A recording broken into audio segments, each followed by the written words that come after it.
اب چلتے ہیں جی منحوس اور نام نہاد خبروں کی طرف.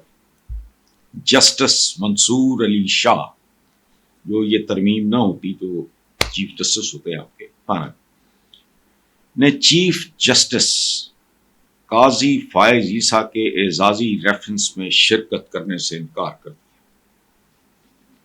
ایک ایک لفظ، ایک ایک سطر سننے والی ہے، بلکہ سننے سے زیادہ سمجھنے والی ہے. پہلی بات. دوسری، جسٹس منصور علی شاہ نے رجسٹرار سپریم کورٹ کو خط لکھ کر کہا کہ میں ایسے کسی جانے والے چیف جسٹس کی تقریب میں شرکت نہیں کر سکتا جس نے اپنے ادارے سے غداری کی.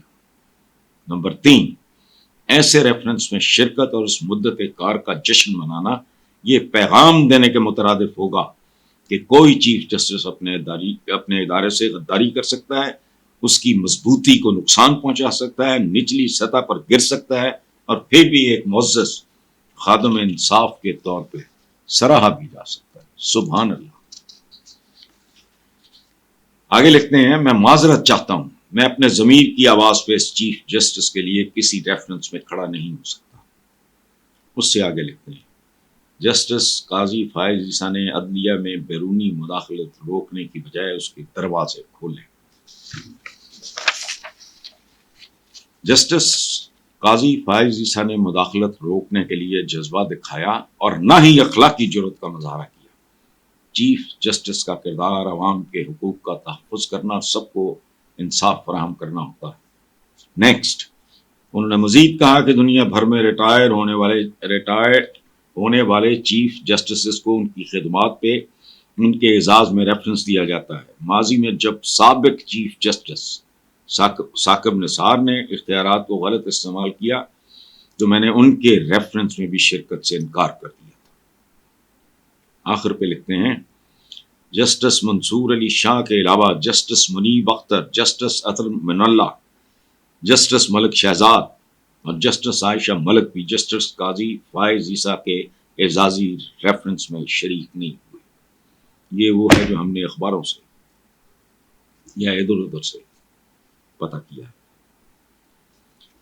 کہتے ہیں کہ سطور پڑھنا اور پھر بین السطور پڑھنا. اس سے پہلے میں نے ماتم کیا ہے بریگیڈیئر اسلم، ریٹائرڈ اسلم گھمن کی کتاب کے حوالے سے بات کی ہے. تو اس کو اور اس کو ملا کے دیکھیں تو آپ کو سمجھ آ جائے گی کہ یہ ملک آج جہاں کھڑا ہے کیوں کھڑا ہے. قائدین، یعنی انہوں نے اپنے چمچوں کرچوں کے تھرو خود کو قائد اعظم ثانی کہلوانا شروع کیا. ظاہر کسی نے گھاس ہی نہیں ڈالی. فرق دیکھو، قائد اعظم محمد علی جناح انگلینڈ کے پڑے ہوئے وہاں، یہ انہوں نے پوری زندگی وہاں کچھ نہیں خریدا، آ گئے اپنے وطن میں آ گئے. وہ ٹاپ کے لائر ہوتے وہاں. انہوں نے امرتسر کے جاتی عمرے سے یہاں کا جاتی عمرہ بنا کے تو پھر کہاں پہنچے لن. And probably he is the only one. اس سے پہلے وہ آصف زرداری صاحب کا تھا، وہ سرے پیلس وغیرہ. تو روٹین کا چیک اپ، روٹین کا چیک اپ قائد اعظم ثانی صاحب کرا رہے ہیں، انگلینڈ سے کرا رہے ہیں. اور کس ملک کی قیادت کا یہ دعویٰ رکھتے ہیں جو ختم ہو چکا ہے. الحمدللہ لوگوں کو ہوش آ گئی، سمجھ آ گئی، عقل آ گئی. کس ملک کا جس کے لوگوں کو دوائیں افورڈ کرنے کی استطاعت نصیب نہیں، علاج اور مہنگا علاج اور بیرون ملک علاج کو ماریں گولی. کن لوگوں کا لیڈر ہے یا ہونا کلیم کرتے تھے یہ صاحب، اب تو کہانی ختم ہو گئی ہے. میں نے آج ہی کہا ہے وہ اپنے سما والے پروگرام میں کہ یار یہ مولانا فضل الرحمان نے جو کہا ہے کہ جی شیر پڑا ہے بے وزن پڑا ہے، تو جس بندے کو اپنے وزن کا ہی نہیں پتا، سیاسی وزن ان کا تولوں ماشوں میں رتیوں میں رہ گیا، جسمانی وزن اتنا بڑھ گیا ہے. وہ میں نے کہا جس بندے کو اپنے وزن کی پرواہ نہیں ہے وہ شیر کے وزن کا کیا مسئلہ ہے. سو رونا آتا ہے، سچی بات. سید القوم خادمہم، قوم کا امیر اس کا خادم ہوتا ہے. خادم باہر ہیں، مخدوم ہے تھے، بغیر دوائی دے مر رہے نے. ہسپتالوں کا حال یہ ہے کہ وہاں کے ڈاکٹرز پرائیویٹ کلینکس میں کام کرتے ہیں، تنخواہیں وہاں کی پھاڑتے ہیں. یہ ہے، یہ تیرا پاکستان ہے، یہ میرا پاکستان ہے.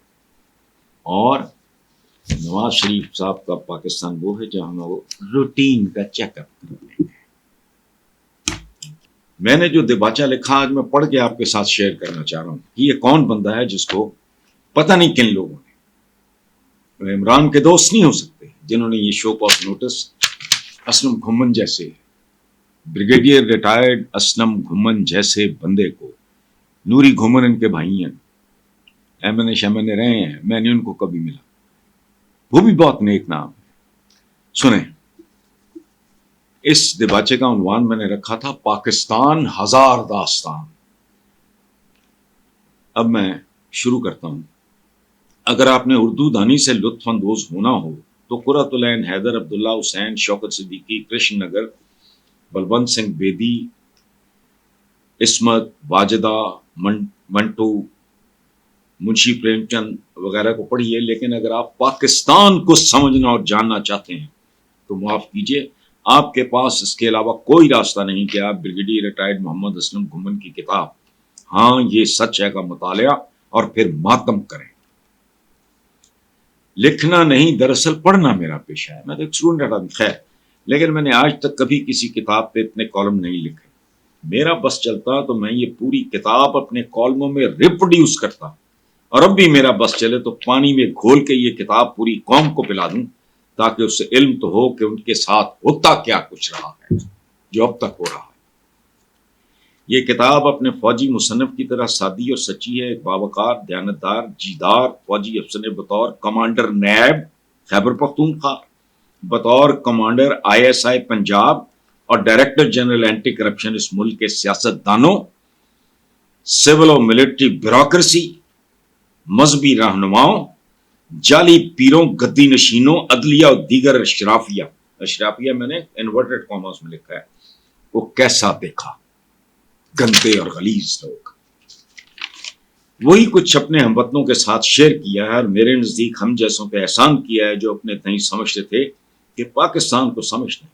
قسم ہے قلم کی، میں سمجھتا ہوں کہ میں اس عوام دشمن نظام اور اس کی بدماشیاں کو خوب سمجھتا ہوں. لیکن کتاب پڑھ کے اندازہ ہوا کہ میں تو اس ملک میں جاری و ساری وارداتوں اور وارداتیوں کی الف بے سے بھی واقف نہیں ہوں. میں نہیں جانتا کہ اس ملک کا قیام معجزہ ہے یا نہیں، لیکن اتنا ضرور جانتا ہوں کہ اس کا قائم رہنا، باقی ماندہ پاکستان کا قائم رہنا اب تک کسی معجزے سے کم نہیں بلکہ مہا معجزہ ہے. جہاں تک تعلق ہے مصنف کی ساکھ کا تو یہ بھی کسی معجزے سے کم نہیں کہ ان کے ڈسے ہوئے بھی ان کی دیانتداری کے قصیدے پڑھتے ہیں.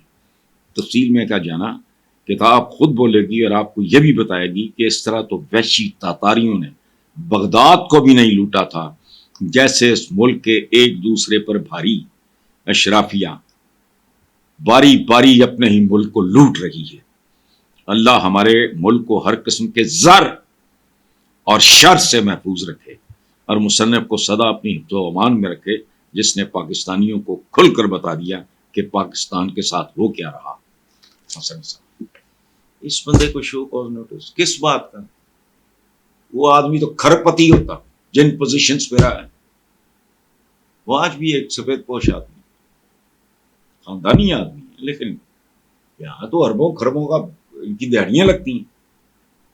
تو اس بندے کو پی ٹی آئی کے پتہ نہیں کون لوگ ہیں جنہوں نے، مجھے دکھ ہوا ہے، میرا کوئی لینا دینا نہیں، نہ میرا ہمزاد، نہ ہمزاد، نہ کلاس فیلو، نہ علاقہ ایک، نہ ذات برادری، نہ کبھی کہیں اکٹھے رہے زندگی میں، کچھ بھی نہیں. لیکن اس نے مجھے ہرٹ کیا.